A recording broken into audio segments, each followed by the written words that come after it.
Pressure பம்பெல்லாம் மாட்டியாச்சு. இப்போ பாருங்கள், இது எதுக்காக கொடுத்துருக்குன்னா 3 வால்.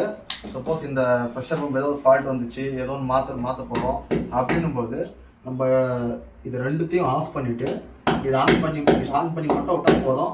டேங்க்லேருந்து வர லைன் அப்படியே டைரெக்டாக டெலிவரி ஆகிடும் பாத்ரூமுக்கு. இது வந்து ஃபால்ட் இருக்கும்போது மட்டும் இதை ஆன் பண்ணணும். மற்ற நேரத்தில் இதை ஆஃப் பண்ணி விட்டுட்டு இது ரெண்டுத்தையும் ஆன் பண்ணி விட்டால் போதும். இது வழியாக இன்புட் வரும். இன்லெட்டில் கம்பல்சரி என்ஆர்இ வேணும். என்ஆர்இ போட்டுட்டு பிறகு வந்து இந்த யூனியன் பண்ணணும் கம்பல்சரி. இப்போ நம்ம எதனா ஃபால்ட்டு மாற்றுறோம்னா இதுக்கு அப்படியே அழகாக இதை கட்டிட்டு மோட்டர் நம்ம தனியாக எடுத்துக்கலாம். இது 2 பக்கமும் இன்லெட்டுக்கும் அவுட்லெட்டுக்கும் போட்டுடணும். இப்போ கரண்ட் இல்லாத போது எப்படிங்க தண்ணி வரும்னு கேட்டிங்கன்னா, கரண்ட் இல்லாத போது அது ஆட்டோமேட்டிக்காக பைபாஸ் ஆகி தண்ணி போயிட்டே தான் இருக்கும்.